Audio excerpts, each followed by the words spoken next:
Ukrainian military expert Dmitry Snegirev answered the question of why Ukraine is launching drone strikes on the territory of the Moscow region. The Russian side itself admits that Ukraine has actually found the Achilles heel of the Russian economy.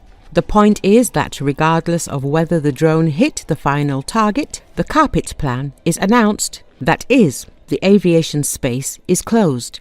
Imagine if the aviation space in the skies above Moscow is completely closed for 3 days. What colossal losses this would cause for the Russian economy.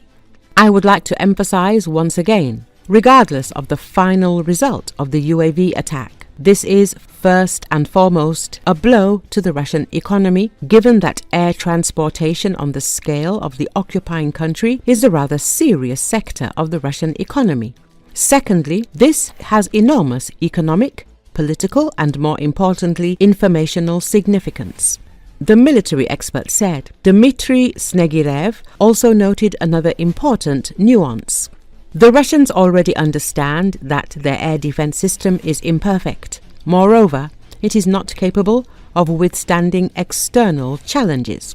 The main thing is that the Russian side has become convinced that the Ukrainian Defense Forces have the ability to scale up strikes on the territory of the Russian Federation, and note that there is a constant expansion of strikes. The carpet plan is being announced not only in Moscow. Today, Pulkovo in St. Petersburg closed the airspace, and at least in 6 other regional centers of the Russian Federation. So, President Vladimir Putin will not be able to sit comfortably in the Kremlin due to Ukrainian drones. Recall recently, dozens of Ukrainian drones targeted industrial sites across Russia. The attacks came in waves. Aviation authorities temporarily halted flights in and out of multiple cities, including Moscow.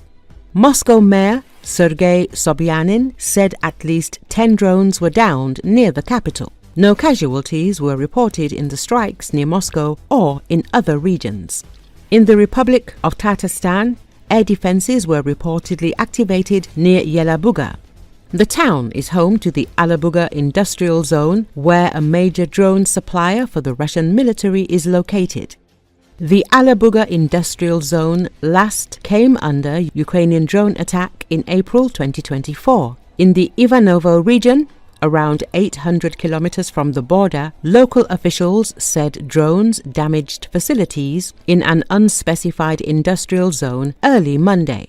Some residents claimed the Dmitrievsky chemical plant was hit in the attack, though there was no confirmation from the authorities. Ukrainian National Security and Defense Council spokesman Andriy Kovalenko said the plant produces components for Russian military equipment, including missiles. Residents also reported explosions overnight at the site of NPO Splav, a rocket manufacturer in the Tula region. The Telegram news channel Astra, citing those accounts, said it could not verify whether the facility, which was targeted already twice this month, had been struck again.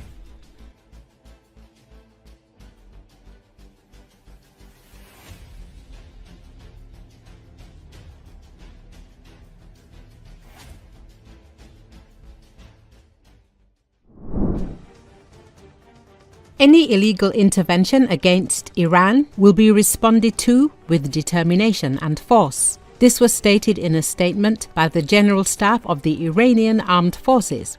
Any American mischief in the region will bring upon it a fate similar to Vietnam and Afghanistan, the statement said.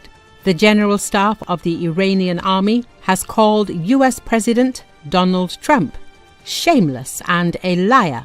Chief of Staff of the Iranian Armed Forces, Major General Mohammad Hossein Bagheri, has warned that any hostile move by enemies against the Islamic Republic, including violation of the country's airspace, will cost them dearly. The ill wishers of the Iranian nation and enemies should know that any violation of our country's airspace will inflict significant harms on them and will expose them to costs that are definitely much higher than the results they may expect.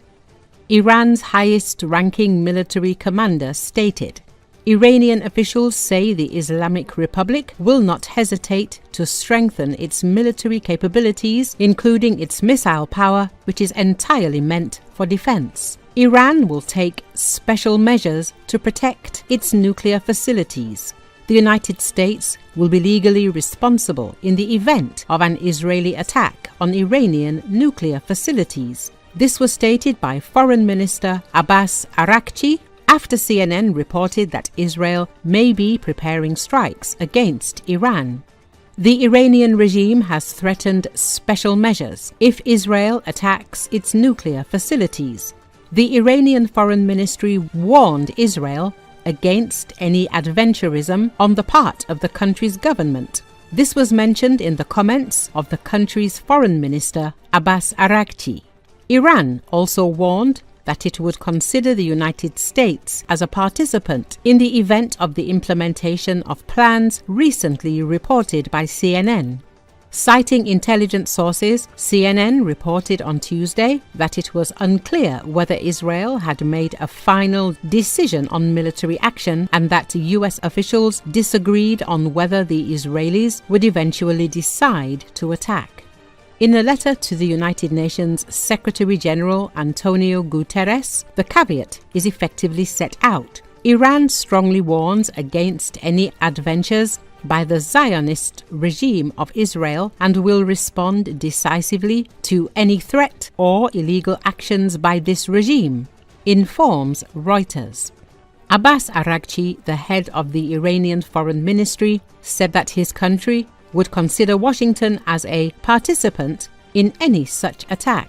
He noted that Tehran would be forced to take special measures to protect its nuclear facilities and materials. The International Atomic Energy Agency will be informed of such steps later.